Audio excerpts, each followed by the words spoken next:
Hello Yu-Gi-Oh players! My name is Peter, welcome to London Players Guild. Today, I know we are a bit late, but nevertheless, happy Thursday. Today we're going to be talking about the Majestics, or the Stardust archetype. We finally got a full Stardust archetype. There is tons of things you can do with that. And we're going to go through the cards. I know that there have been already decks going on about. I am going to be doing some gameplay for this deck at some point. I think this week is Abyss, next week is going to be the Majestics. And yeah, I just want to talk about this because Stardust, Dragon and generally Synchro era is very close to my heart. This is when I started competitively playing. I stopped afterwards, but my very first Nationals was 2011. So the last year of Synchro era. I got second place on my Nationals, so I was quite happy with that, with a very weird Synchro build. But yeah, I like Synchros. I think they're fun with the new Master Rule, or rather the reverted Master Rule, where you can Synchro summon however you want, Fusion summon however you want. I like those mechanics, Synchro and Fusion on my thing, and yes, I'm a horrible invoked player. Sue me. Either way, please don't sue me. Either way, going through the cards, this is from YG Organization. Huge shout outs to the guys, because as you can see on the screen, they have actually translated it 8 days ago. I am a bit late on this. I'm pacing it up. So Wish Converging Dragon, which is a Dragon Tuner. You can only special summon him once per turn, doesn't matter how you special summon him. Cannot be used as Synchro material except for Majestic monsters, so it's exactly Majestic Dragon. A level 1 Dragon Tuner 0/0 that can only be used for Majestic monster. This card's name becomes Majestic Dragon while on the field or in the graveyard. So for people who don't know what's Majestic Dragon, it was that cool thing that happened in the anime where the Crimson Dragon gave Yusei and Jack Majestic Dragon, so put it on top of their deck so they could draw it at perfect time and make that amazing Synchro monster that returned at the end of your turn to your deck. Without bringing back the original, I think. Or maybe it was bringing back the original. I know that they returned back to the deck, so there was an investment, you had it for one turn. And Majestic Star Dragon, you could tribute it to destroy all cards your opponent controls if your opponent activated a skill or effect. Then it has a second effect. When you draw this card, you can reveal it, special summon it from your hand, and if you control a level 8 or higher Dragon Synchro monster, you can special summon one level 1 Dragon monster from your deck. So this is different. Majestic Dragon needed to be normal summoned. That was the biggest issue with it, for it to see any play. It needed to be normal summoned. This one, if you can draw it, it doesn't need to be your draw phase, so it's very easy to stack it, because there is a card lower that does that, and then you can get additional level 1. I think Brotar is the one that people are summoning, because it can be any level 1 dragon monster from your deck, which is amazing. Yeah, a really nice thing that they're coming back to that, because those are one of the best scenes in the anime. Then we get Stardust Syncron.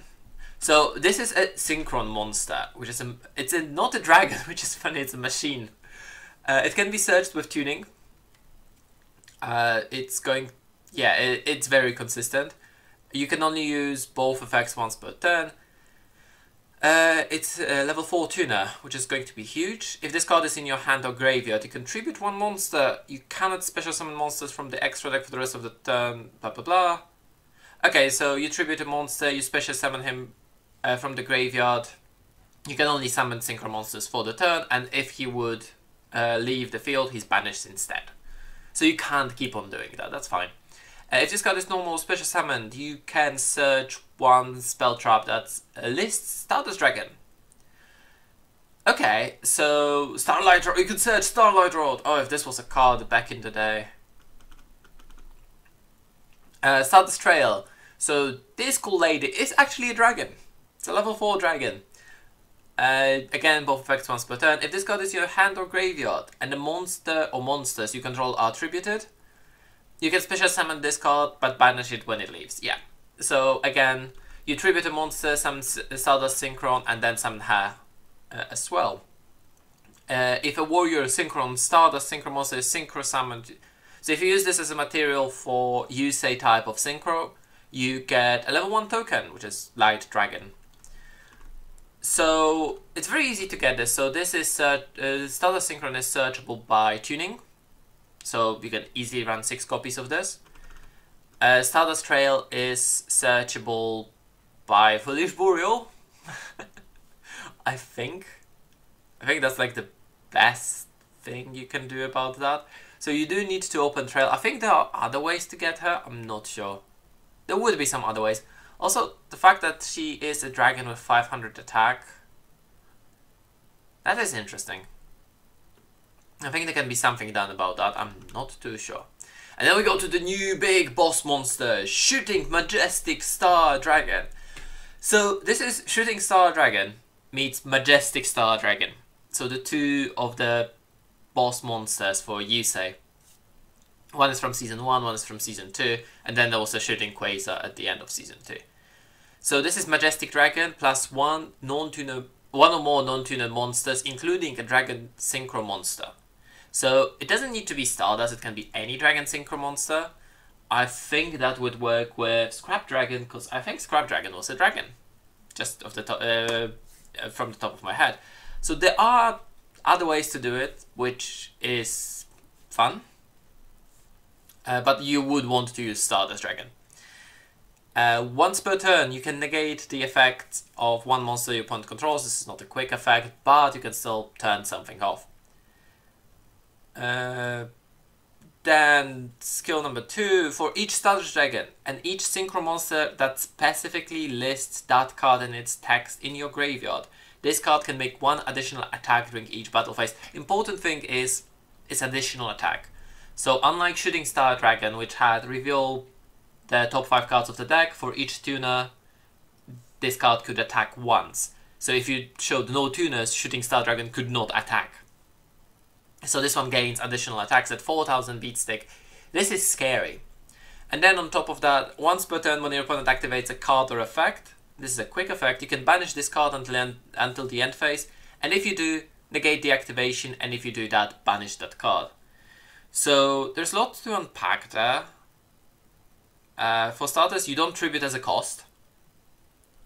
That's going to be huge, because Stardust was tributing as a cost, so it was going around like Effect Veiler and things like that. And this one doesn't banish as a cost. If you banish it, it will come back during the end phase, but you need to be banishing it. So if, for example, in response to this skill, this guy is removed, you don't get a negation and you don't banish that card. If you don't negate the activation, you don't banish that card, etc. It's a really strong card, and the fact that you can do it, it's level 11, so it's a bit more awkward. You need Stardust Dragon plus Majestic Dragon is 9, so you need 2 level 1s. That's why Majestic Dragon plays 1 level 1, and that's why the Stardust Trail gives you a token. So that adds to 11.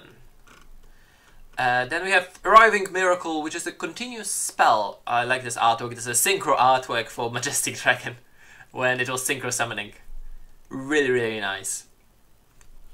When this card resolves, you can place 1 level 1 dragon monster from your hand or deck on top of your deck. So you can put that, pardon me, the new Majestic Dragon, which is Wish Converging Dragon, that's it.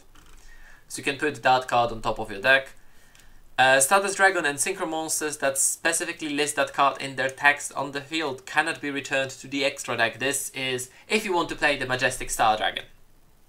That's essentially all it is. I think it would also work against like compulsory evacuation device and other old removal like that.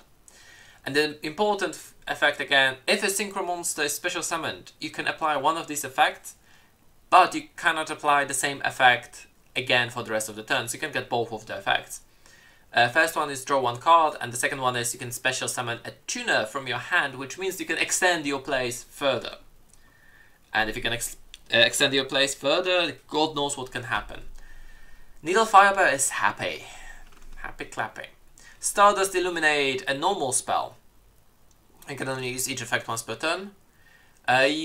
it's send one Stardust monster from your deck to the graveyard, or if you control Stardust Dragon or a Syncron monster that lists Stardust Dragon in its text, you can special summon that monster instead. So this additional 3 copies of Foolish Burial for Stardust Trail.